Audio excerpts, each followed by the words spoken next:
Hello दोस्तों, आज की इस वीडियो में आपका बहुत बहुत स्वागत है। दोस्तों, आज पॉलिटिकल साइंस में मैं भारत और चीन संबंधों की बात करूंगा।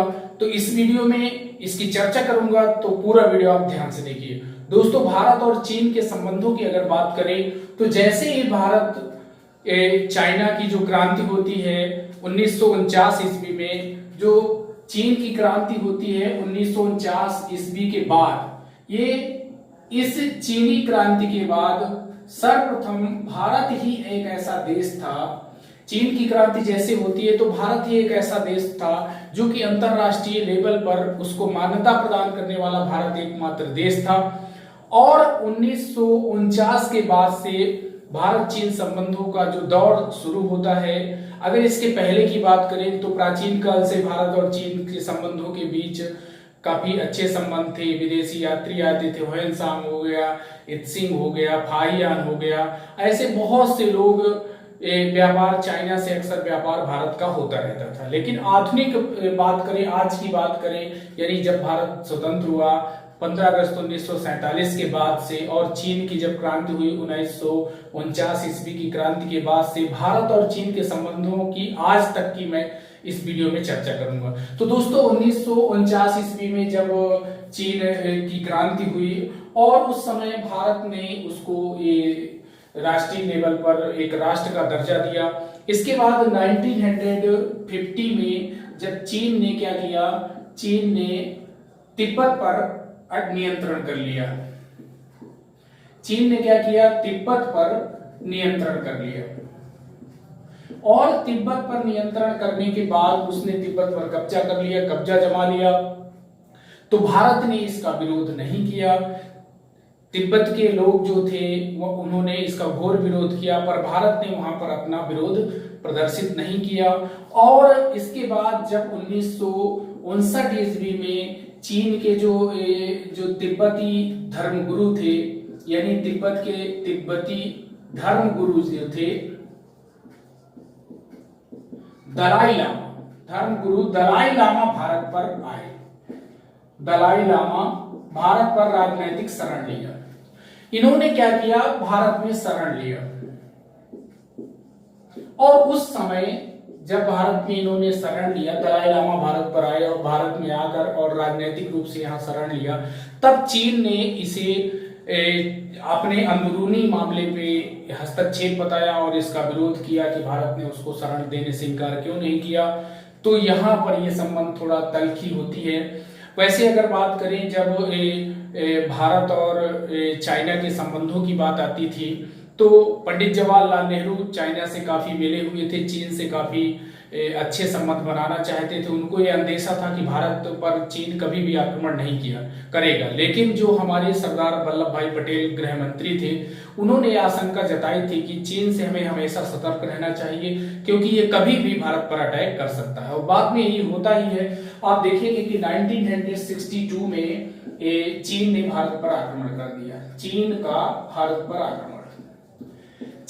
भारत पर आक्रमण हुआ। और इस आक्रमण में जो हमारी सेना थी बहुत ही बहादुरी के साथ लड़ी, लेकिन चीन की जो सेना थी उसके सामने भारतीय सेना टिक नहीं सकी और उसने हमारे कई अधिकतर क्षेत्रों पर अधिकार कर लिया। और इसने एक तरफा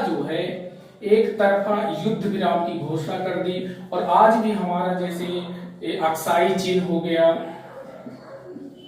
अक्साई चीन क्षेत्र जो था हमारा भारत का था, इसे अपने कब्जे में कर लिया। और इसके बाद अगर बात करें कि 1962 के बाद जितने भी हमारे भारत के और चाइना के संबंध थे वो पूरी तरह से स्टॉप हो गए। भारत की जो हार हुई उससे नेहरू जी के तत्कालीन जो प्रधानमंत्री थे पंडित जवाहरलाल नेहरू, उनकी अंतरराष्ट्रीय लेवल पर, अंतरराष्ट्रीय स्तर पर उनकी काफी छवि खराब हुई। और इसके बाद जो भारत चीन संबंध थे पूरी तरह से स्टॉप हो गए। और आप देखेंगे कि 1976 में, एक बार 1976 में फिर से 1963 में जो भारत और चीन के राजनीतिक संबंध बहाल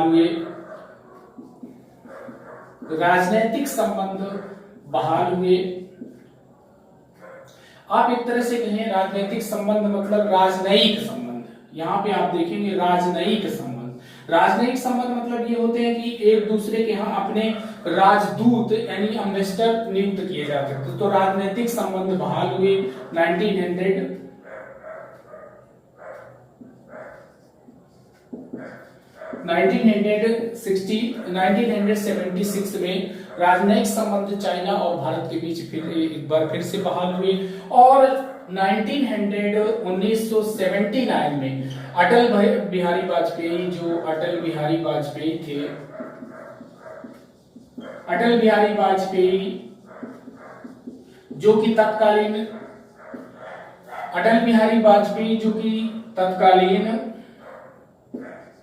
जो विदेश मंत्री थे, अटल बिहारी वाजपेयी जो कि विदेश मंत्री थे, उन्होंने चीन का दौरा किया। और इसके बाद में राजीव गांधी जो कि प्रधानमंत्री थे, उन्होंने भी चीन का दौरा किया।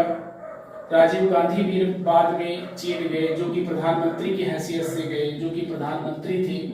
और इनका केवल चाइना जाने का एक ही उद्देश्य था, व्यापारिक संबंध, केवल व्यापार पर चर्चा हुई, बल्कि राजनीतिक रूप से कोई चर्चा नहीं हुई। तो अटल बिहारी वाजपेयी हो गए और राजीव गांधी थे, जो कि 1962 के बाद फिर संबंधों को फिर से एक बार पटरी पर लाने की कोशिश दोनों ने किया। दोस्तों इसके बाद अगर बात करें कि आप देखते हैं कि अभी हाल में लेटेस्ट एक बहुत बड़ी घटना हुई, गलवान घाटी की एक घटना आपने सुना होगा। उस गलवान घाटी में जो भारतीय सेना और चीन की सेना दोनों के बीच आमने सामने झड़प हुई और इस झड़प में अपने देश के लगभग 20 सैनिक शहीद हो गए और चीन के भी 35 सैनिक शहीद हुए। पर इस सब में चीन ने अभी कबूल नहीं किया। लेकिन आप एक चीज यहाँ पर गौर करते हैं कि वहां पर कोई भी गोली बारूद नहीं चली, यानी कोई भी बंदूकें नहीं चलाई गई, फायरिंग नहीं की गई। वो फायरिंग किस लिए नहीं की गई? तो 1993 ईस्वी में एक समझौता हुआ था। एक समझौते के तहत ये कहा गया कि 1993 में जो समझौता हुआ, उस समझौते के तहत कि भारत और चीन के बीच जो सीमा रेखा है उस पर किसी प्रकार की कोई फायरिंग नहीं की जाएगी। और 1993 में एक समझौता हुआ जिसमें क्या करना था, इस समझौते के तहत जो सीमा क्षेत्र है उस पर फायरिंग नहीं की जाएगी। सीमा क्षेत्र में जो फायरिंग की बात की गई, उस फायरिंग सीमा क्षेत्र में कोई फायरिंग नहीं की जाएगी। तो ये 93 में। अब दोस्तों आगे बात करें 2003 की, अगर बात करें तो 2003 में जो अटल बिहारी वाजपेयी थे, प्रधानमंत्री उस समय थे, वो चीन की यात्रा पर गए। अटल बिहारी वाजपेयी 2003 में चीन की यात्रा पर दोस्तों गए और नाथुला दर्रा, यानी अटल जी की चीन की यात्रा, जो कि प्रधानमंत्री थे इस समय, चीनी यात्रा। और इस चीनी यात्रा में जो नाथुला दर्रा था, नाथुला दर्रा को खोल दिया गया, जो कि खोला गया, नाथुला दर्रे को खोल दिया गया, जबकि जो कि 1962 से बंद था। और इस दर्रे को खोल दिया गया और इस दर्रे को खोलने का एक ही उद्देश्य था कि चीन के साथ व्यापारिक संबंध को आगे बढ़ाया जाए। तो दोस्तों ये था 2003 तक की बात मैंने आपको बताया। अब बात करते हैं इसके बाद संबंध ऐसे ही चलते रहे, चीन का व्यापारिक, हमारा और चीन का व्यापारिक संबंध ही आगे बढ़ता रहा। फिर इसके बाद आप देखते हैं कि 2014 में आप देखे होंगे कि चीन के जो राष्ट्रपति हैं, 2014 में चीनी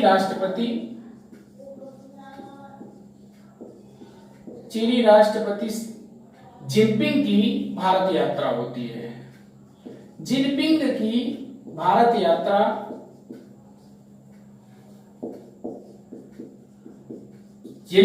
दोस्तों भारत यात्रा होती है और इसमें स्पेशली मानसरोवर जो यात्रा है, कैलाश मानसरोवर यात्रा,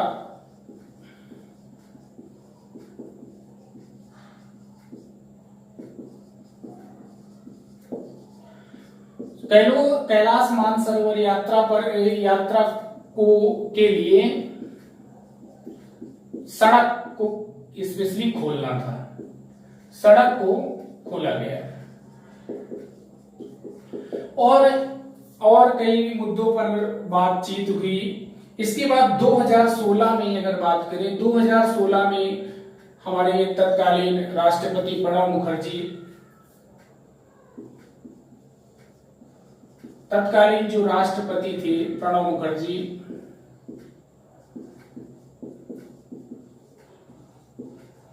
चीन की यात्रा पर गए और यहां पर उन्होंने चीन की यात्रा पर गए और यहाँ पे प्रणब मुखर्जी ने जो अजहर मसूद था, अजहर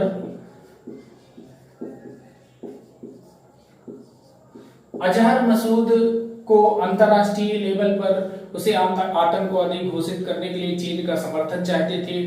प्लस इसके साथ जो परमाणु आपूर्तिकर्ता देश है उनसे उसका एनएसजी का सदस्य बनने के लिए भारत का समर्थन चाहते थे चीन से। इस सब के बारे में प्रणब मुखर्जी साहब से बात हुई। और इसके बाद दोस्तों अगर बात करें कि आज तक की अगर बात करें अब क्या समस्या आ रही है, तो अभी हाल में आप देखते हो कि 2017 में, जून 2017 में एक विवाद आता है, डोकलाम विवाद। डोकलाम विवाद दोस्तों उठा और इसमें जो चीन की सेना थी भारत के क्षेत्र में घुस आई, फिर भारतीय सेना ने उसका जवाब दिया, दोनों में झड़प हुई और बाद में फिर राजनीतिक रूप से जो मजबूती थी भारत की, उससे फिर बाद में चीनी सेना पीछे हटने के लिए मजबूर हुई और बाद में पीछे हट गई। अभी जो बात करते हैं गलवान घाटी की जो घटना है, गलवान घाटी में जो कुछ हुआ वो आप समाचार पत्रों में देखते हो दोस्तों। इसमें क्या होता है कि चीन की सेना और भारत की सेना दोनों, जो चीन की सेना भारत के क्षेत्र में घुस आती है, गलवान घाटी में घुस आती है और दोनों के बीच झड़प होती है। इस झड़प में आप देखोगे कि 20 सैनिक, भारतीय सैनिक शहीद होते हैं।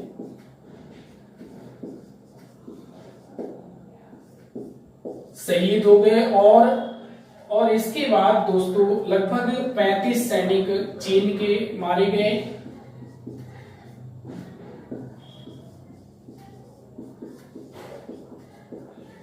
लेकिन यहां आप देखेंगे कि किसी भी एंगल से जो चीन है वो अपने सैनिकों की संख्या नहीं बता रहा है कि कितने सैनिक उसके मारे गए। अब आज अगर बात करें, ये मैटर गलवान घाटी का मैटर बढ़ता जा रहा है। भारत चीन के बीच संबंधों को, जो संबंध हैं वो खराब हो चुके हैं, काफी दोनों के बीच तनाव बढ़ रहा है। दोस्तों इंटरनेशनल लेवल पर बात करें तो कोरोना फैलाने के कारण जो कई देश हैं वो इसका दोषी चीन को मान रहे हैं कि चीन के वुहान लैब से जो कोरोना वायरस है वो निकलकर पूरी दुनिया में फैल गया, पूरी दुनिया में तबाही मचा रहा है। तो इससे कई देश नाराज हो गए हैं। अमेरिका स्पष्ट रूप से कह दिया कि ये जो वायरस है ये चीन का वायरस है, ये जानबूझकर बनाया गया। तो अमेरिका और चाइना के बीच भी काफी जो टेंशन है वो क्रिएट हो चुका है। ऐसी कंडीशन में दोस्तों भारत पर ये गलवान घाटी की झड़प और इसके साथ साथ जो चीन का रवैया है, जो कि सीमा विवाद एलएसी पर जो लगातार इसका जो आगे सेना को बढ़ाना, घुसपैठ करने, सेना जो नियंत्रण रेखा है उसको लांघकर भारत की सीमा में प्रवेश कर दी है। तो ये तरह तरह की समस्याएं क्रिएट हो रही हैं इस समय भारत और चीन के संबंधों के बीच में। तो इसमें जो भारतीय सरकार है यानी मोदी सरकार ने जो चाइनीज जो एप्स हैं ढेर सारे, उसके ऐप को बैन कर दिया भारत में। आर्थिक रूप से ये सब नुकसान जब चाइना को होता है तो उसकी कुछ जो नीतियां हैं उसको सुधारने की कोशिश करता है। आज भी अगर बात करें तो हमारा जो व्यापार है चाइना और भारत के बीच का, तो हम उसके सामने जो हमारा निर्यात है वो ना के बराबर है, बल्कि हम ढेर सारा आयात चाइना से करते हैं। अगर ये आयात पर हम काबू कर लें तो कहीं ना कहीं भारत को सेल्फ डिपेंड होना पड़ेगा। इसके लिए भारत को कोशिश करना है कि वो चाइना पर कम से कम निर्भर रहे। इन संबंधों को सुधारने का जो तरीका है, चीन को इंटरनेशनल लेवल पर उसे घेरना है। अब तो ऐसी कंडीशन बन चुकी है, पैंगोंग झील है उसके आसपास चीन की सेना अक्सर नियंत्रण रेखा को पारी कर जाती है, भारत की तरफ घुस आती है, उससे भी टेंशन बना हुआ है। अस्त्र शस्त्रों की दौड़ हो रही है, भारत भी अपनी मजबूती चाहता है, भारत भी चाहता है कि 1962 वाला जो वार है चाइना, उसी को आज भी दोहराना चाहता है। वो सोचता है कि भारत 1962 का भारत है, पर आज भारत 2020 का भारत है। कहीं भी किसी भी एंगल से भारत पीछे नहीं है चाइना से।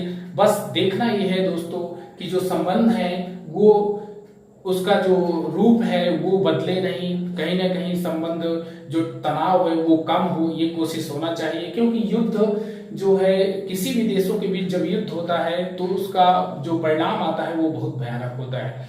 तो चलिए आगे